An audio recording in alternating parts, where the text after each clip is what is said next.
तो पिछले क्लास में हम लोग द अर्थ का पूरा अबाउट द ऑथर, जैसा कि आप यहाँ पे देख रहे हैं, सब चीज पढ़ लिया था, लिख लिया था। स्टोरी के बारे में हम लोगों ने जान लिया था, पूरा कहानी यहाँ पर एक्सप्लेन किया गया था, और यहाँ पे एक पॉइंट वाइज समरी लिखा गया था। उसके बाद से एक शॉर्ट समरी लिखा गया था द अर्थ चैप्टर का। ठीक है, सबका मीनिंग मतलब आपको कल बता दिया गया था। आज हम लोग इसका एक एक क्वेश्चन आंसर करने वाले हैं, जो आपके एग्जाम के लिए बहुत इंपॉर्टेंट है। ध्यान से प्रत्येक क्वेश्चन का आंसर क्वेश्चन के साथ लिख लीजिएगा लो और याद कर लीजिएगा। ठीक है, चलिए शुरू करते हैं। एक एक क्वेश्चन देखिए सर, लिखने से क्या होता है और क्लास में उपस्थित रहने से क्या होता है कि एग्जाम में जब ये प्रश्न आएगा ना, तो अभी जानते हैं कि थोड़ा सा आइडिया लग जाता है और उसका आंसर क्या लिखना है आपको पता चल जाता है। समझ में आया? तो गलती से ही कुछ ना कुछ लिखाइए जाता है। चलिए एक एक क्वेश्चन पे ध्यान देते हैं। ठीक है, ज्यादा क्वेश्चन नहीं है, मैंने सब है लगभग, कई किताब को हम लोग पूरा सिलेबस कर रहे हैं ना, ध्यान दीजिएगा। पहला क्वेश्चन है, who is a tenant farmer. अब ये टेनेंट फार्मर क्या होता है सर, तो ध्यान से देखिएगा। इसका हिंदी होता है काश्तकार होता है, शुद्ध हिंदी। कौन होता है?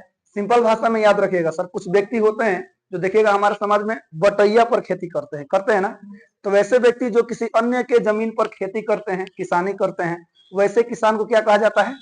टेनेंट फार्मर कहा जाता है। तो मैंने कल कहानी में आपको बताया था ना कि जो जॉनसन था, जो खेती करता था जिस खेत पर, वो क्या उसका खेत था?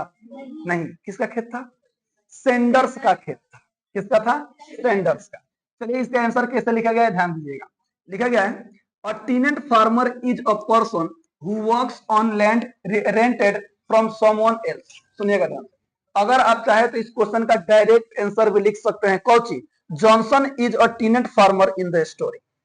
ये भी तो लिख सकते हैं ना भाई, यही क्वेश्चन पूछ रहे कि टेनेंट फार्मर जो है स्टोरी में कौन है, तो जॉनसन था। आंसर खत्म। तो आपको क्या लगता है, उम्मीद है कि जो एग्जामिनर होगा, जो चेक करेगा, वो 2 नंबर देगा? दे भी सकता है, नहीं भी दे सकता है सर, क्योंकि उसमें ऊपर लिमिट लिखा होता है कि लगभग 40 से अधिक शब्दों में लिखे, यानी कि लगभग 40 शब्द होने चाहिए। इसलिए शब्दों के अनुसार देखिए कितना बेहतरीन आंसर लिखा गया। लिखा गया है, a tenant farmer is a person who works on land rented from someone else. अर्थात काश्तकार वह व्यक्ति होता है जो किसी और से किराए पर ली गई जमीन पर क्या करता है सर? काम करता है। अब आगे इसका आंसर लिखा गया है, Johnson is a tenant farmer in the story. आप यहाँ पे बगल में द अर्थ भी ऐड कर सकते हैं। ठीक है, कौन सी? Johnson is a tenant farmer in the story the earth. ठीक है सर, तो क्या हो, इसका मतलब क्या हुआ, कहानी में जॉनसन जो है वही टेनेंट फार्मर है, यानी कि काश्तकार है।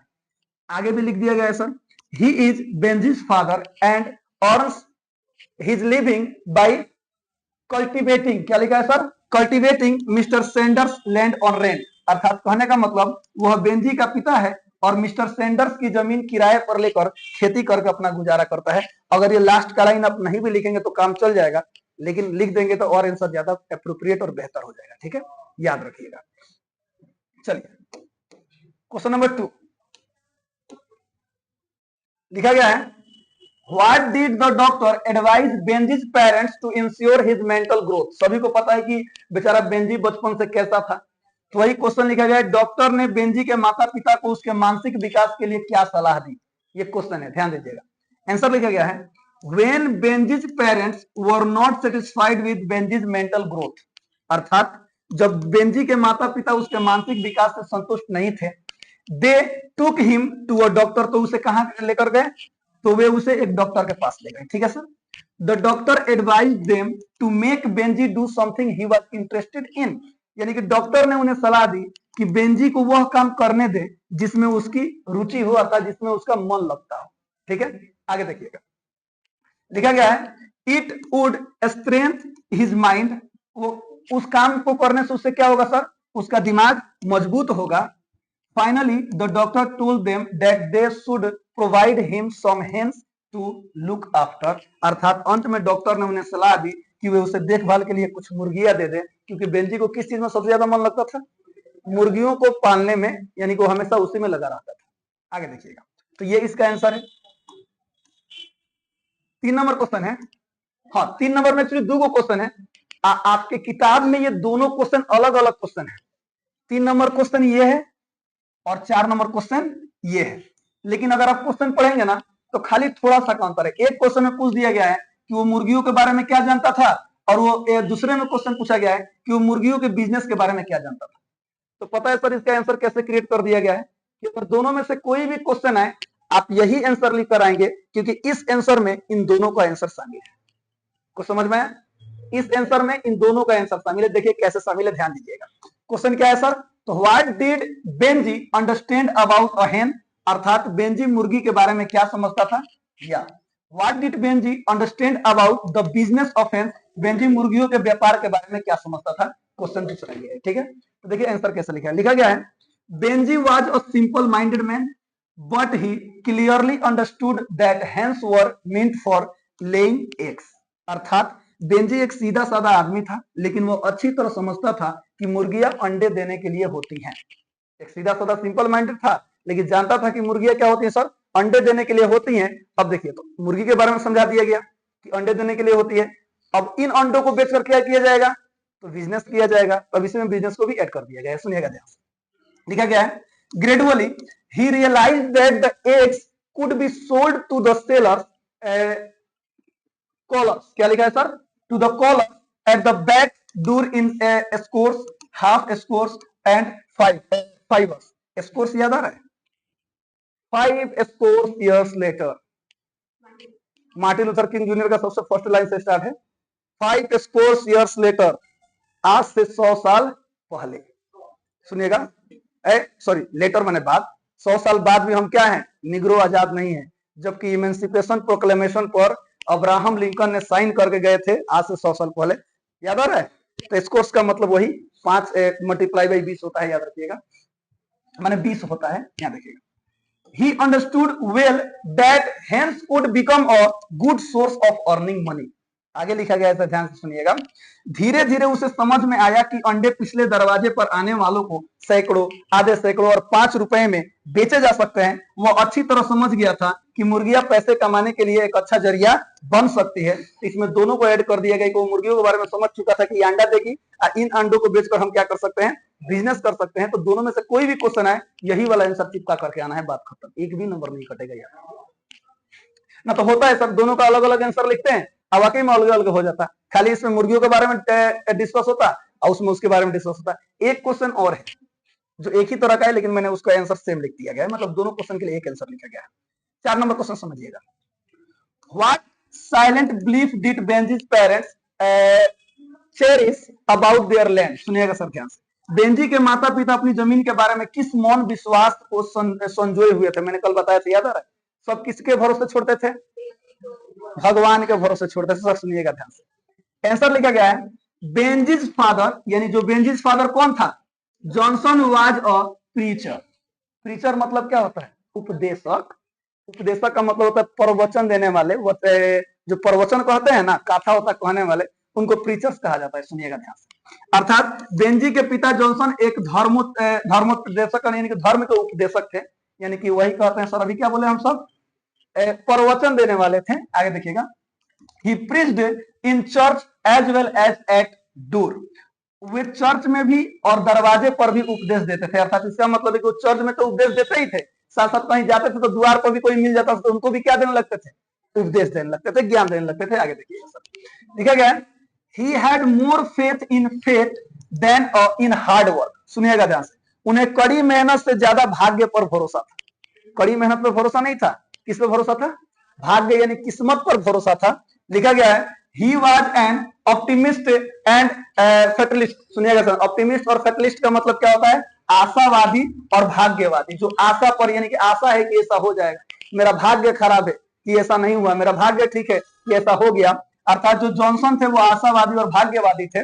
बेंजीज पेरेंट्स यानी कि बेंजी के माता पिता had a silent belief that the earth would one day outgrow its poverty। उनको मतलब इसे मौन विश्वास था बेंजी के माता पिता को, यानी जो धरती है ना, हमें गरीबी से क्या कर देगी, खत्म कर देगी। वही लिखा गया है, बेंजी के माता पिता का मौन विश्वास था कि धरती एक दिन अपनी गरीबी से क्या जाएगी सर, उबर जाएगी, यानी कि धरती अपनी गरीबी से उबर जाएगी, फसल खूब होने लगेंगे अच्छी तरह से। तो यही इसका आंसर है।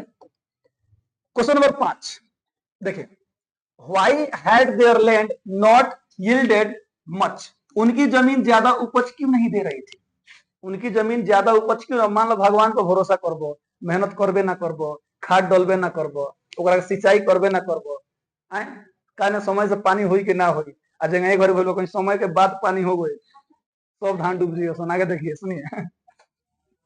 Benji's parents has much faith in faith. They did not do hard work. Benji के माता पिता भाग्य पर बहुत भरोसा करते थे, उन्होंने कड़ी मेहनत नहीं की। सुनिएगा ध्यान से, लिखा गया है they did not take proper care of their land, उन्होंने अपनी जमीन की ठीक से देखभाल नहीं की। दे डिड नॉट, बार बार लिखा गया सुनिएगा, दे did not farming scientifically. Scientifically का मतलब होता है वैज्ञानिक तरीके से उन लोगों ने खेती नहीं की, जैसे करना चाहिए, समय से पानी देना, समय से खाद देना, समय से बीज डालना। आगे देखिएगा, आगे लिखा गया है they sowed the seeds and left it all on the mercy of God. क्या लिखा है सर? Mercy of God. याद रखिएगा, याद रहा हम लोग प्रेयर करते थे O my God O merciful.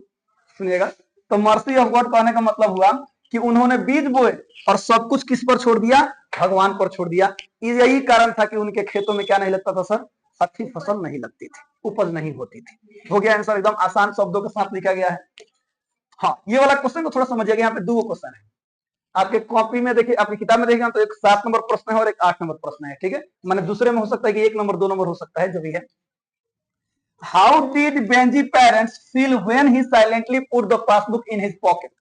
यानी कि जब बेंजी ने चुपचाप पासबुक अपनी जेब में रख ली तो उसके माता पिता को कैसा लगा? याद आ रहा है, 21 साल की उम्र जब हो जाएगा तो उसको क्या दिया जाएगा? वह पासबुक दिया जाएगा जिसमें उनके माता पिता ने अपनी कमाई हुई पूंजी को रखा हुआ है, ठीक है। आगे देखिएगा, दूसरा क्वेश्चन है what had Benjy's parents expected when they handed him his passbook? सुनिएगा, यानी कहने का मतलब है कि बेंजी के माता पिता ने उसे पासबुक देते समय क्या उम्मीद की थी। देखिए, दोनों क्वेश्चन को अगर आप समझेंगे तो क्वेश्चन किताब में अलग अलग है, लेकिन आंसर एक लिखा जा सकता है। एक क्वेश्चन पूछा गया है कि बेंजी जब चुपचाप पासबुक, यानी जब उसको पासबुक दिया गया तो उसने चुपचाप जेब में रख लिया, तो उसके माता पिता को कैसा फील हुआ? तो याद रखिएगा, बहुत बुरा लगा था, ठीक है। आंसर हो गया। अगला क्वेश्चन है कि माता पिता ने जब उसको पासबुक दे रहे थे तो उनको क्या उम्मीद थी? आइए देखते हैं सर आंसर कैसे लिखा गया। लिखा गया है, दोनों का आंसर एक ही, ठीक है। When Benji's parents handed him his passbook on his 21st या 21 लिख सकते हैं, ठीक है, 21st बर्थडे, यानी कहने का मतलब है जब बेंजी के माता पिता ने उसे 21वें जन्मदिन पर उसकी पासबुक दे दी, माने अपनी पासबुक उसको दे दी, they expected him to feel happy and thank them for saving his money with care and devotion. अर्थात कहने का मतलब, तो उन्हें उम्मीद थी कि वह खुश होगा और उनकी मेहनत और लगन से पैसे बचाने के लिए उनके क्या करेगा? शुक्रिया अदा करेगा। लेकिन एकदम विपरीत होता है। क्या होता है sir? But Benji only smile, read the passbook silently and kept it in his pocket without saying a word. लेकिन बेंजी बेचारा एकदम बस तनी सा मुस्कुरा दिया, चुपचाप पासबुक पढ़ी और बिना कुछ कहे कहां रख ली? जेब में रख ली। पासबुक में कितना रुपए इंटर था? 230 पाउंड लगभग, उससे थोड़ा सा अधिक। आगे देखिएगा, सुनिएगा ध्यान से, लिखा गया है his parents felt deeply hurt and disappointed by his indifferent behaviour. अर्थात कहने का मतलब उसके माता पिता उसके उदासीन व्यवहार से बहुत आहत और निराश हुए। दोनों क्वेश्चन को एक में लिख दिया गया है सर। कैसा लगा? तो बहुत दुख हुआ। आप बेंजी के क्या उम्मीद कर रहे थे? तो उम्मीद कर रहे थे कि हमको थैंक बोलेगा, ठीक है, जो भी है आंसर हो गया। Question number 7, what did Benji want to do with money? Benji पैसों का क्या करना चाहता था? क्वेश्चन लिया है what did Benji want to do with money, यानी जब वो पैसा कमा लिया, उसके पास पैसे हो गए, तो पैसों क्या करना चाहता था? क्वेश्चन पूछा गया है, तो आंसर देखिए, as Benjy's business of selling egg grew, अर्थात जैसे जैसे बेंजी का अंडे बेचने का व्यवसाय बढ़ता गया, he earned a lot of money, उसने खूब पैसा कमाया, उसने खूब पैसा कमाया। Gradually he became ambitious and wanted to buy his own land with the money he had saved, अर्थात धीरे धीरे वह महत्वाकांक्षी होता गया और अपनी बचत से जमीन खरीदना चाहता था। क्या खरीदना चाहता था? जमीन। और सबसे पहला जमीन किसका खरीदा था? याद आ रहा है? विटमोर का जमीन खरीदा था। कितना एकड़ था? 4 एकड़ था। सुनिएगा, बाद में ना अपना जमीन खरीदता है, आगे देखिएगा, सुनिएगा।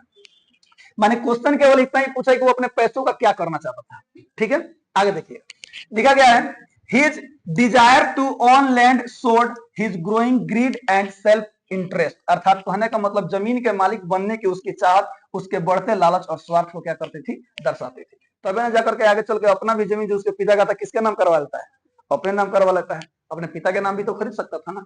वो भी जमीन अपने पिता के नाम खरीद सकता था, जो किससे खरीदा था? व्हिटमोर से खरीदा था। आगे देखिएगा,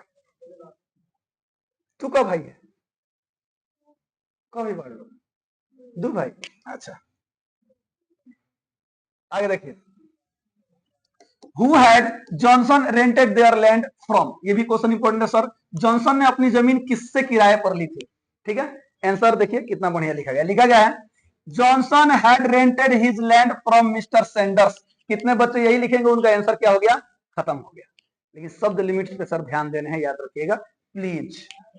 ओके, अगर टॉपर बनना है तो।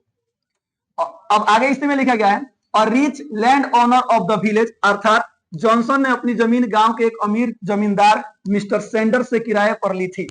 जो गांव में क्या था? बहुत अमीर था। आगे एक लाइन और ऐड हमने किया है कि Johnson had rented it for 40 years on a yearly tenancy. सुनिएगा, ये आपकी किताब की सेम पंक्ति है। जॉनसन क्या किया था कि इसे 40 साल के लिए सालाना पट्टे पर लिया था, अर्थात बटैया पर लिया था। ठीक है सर, ये लाइन इस क्वेश्चन को और बेजोड़ बना दे रहा है आंसर को, क्योंकि आपको बता दिया गया है कि जब वो रेंट दे रहा था, जब वो कर रहा था, तो क्यों कर रहा था भाई? कैसे जमीन लिया था? तो पट्टे पे लिया था, सट्टा ना रे, पट्टे यानी कि बटैया पे लिया था। कितना साल के लिए? 40 साल के लिए। ये लाइन याद रखिएगा, ठीक है। चलिए, question number 9, what information did Sanders give them that made them happy? Give them का मतलब होता है give the parents, give the Johnson. Okay, याद रखिएगा। यानी कि कौन सी खबर थी जो जब बेंजी के माता पिता को सेंडर्स ने बताया तो वो लोग बहुत खुश हुए। तो जब उन्होंने बताया कि आपका बेटा जमीन खरीद रहा है, जिस जमीन को आप लोग 40 साल पट्टे पे लिए थे, 40 साल के लिए बटैया पे लिए थे, वो जमीन आपका बेटा खरीद रहा है, तो जरा सोचिए जब वो लोग सुने होंगे जॉनसन और उनकी पत्नी, तो कितना खुश होंगे। चलो भाई, बेटा हमारा भाई जमीन खरीदा था। वो लोग कहा जानते रहे कि आगे जाके क्या हुई। आगे देखिएगा, सुनिए। केवल क्वेश्चन इतना ही है कि सेंडर्स ने उन्हें क्या जानकारी दी जिससे उन्हें खुशी हुई? किन्हें? जॉनसन। जॉनसन यानी उनकी बीवी और यानी उन माता पिता। किनके माता पिता? बेंजी के माता पिता। सुनेगा ध्यान से। Sanders informed Benjy's parents that their son Benjy was going to buy his land. सुनिएगा ध्यान से। सेंडर्स ने बेंजी के माता पिता को बताया कि उसका बेटा बेंजी अपनी जमीन खरीदने वाला है, यानी कि उसकी जमीन खरीदने वाला है। सुनिएगा, this news made them very happy. कितने बच्चे यहीं पर आकर के आंसर क्या करते हैं सर? खत्म कर देते हैं। हो गया आंसर, यही ना पूछा है कि खबर किसको दिया और क्यों, उनको कैसा लगा, तो खुश हो गए, काम खत्म। लेकिन आगे देखिए सर क्या लिखा गया है, बिकॉज, क्योंकि, माने कि वो लोग क्या हुए सर? बहुत खुश हुए, क्योंकि they felt proud that their simple minded son had become capable of own, जी owning land like other successful farmers. अर्थात कहने का मतलब, इस खबर से वे लोग बहुत खुश हुए क्योंकि उन्हें इस बात पर गर्व था कि उनका सरल स्वभाव वाला बेटा, जो कभी सोचते थे कि वो कभी कुछ नहीं करेगा, वो दूसरे सफल किसानों की तरह क्या कर रहे हैं? जमीन का मालिक बनता है। सिंपल माइंड, तो माता पिता को तो अच्छे नहीं लगेगा। ये इसका आंसर है। चलिए, क्वेश्चन नंबर 10। हाँ, आ गई madam ji. Who was Florence? Florence कौन थी? ठीक है, आंसर देखिए सर कैसे लिखा गया है। Florence was one of Benjy's maid servant. ठीक है, बस यही बहुत लिख देते हैं sir. Florence was maid servant in the story. किसकी मैड सर्वेंट? तो बेंजीज मैड सर्वेंट, यानी बेंजी की क्या थी सर? नौकरानी थी। बस आंसर खत्म। नहीं, ध्यान दीजिएगा sir. Florence was one of Benjy's maid servant who later became his wife. सुनाई दिया? अब देखिए लिखा गया है, फ्लोरेंस बेंजी की एक नौकरानी थी जो बाद में उसकी क्या बन जाती है? पत्नी बनी। ठीक है, आगे देखिएगा। She was a young, strong and clever women.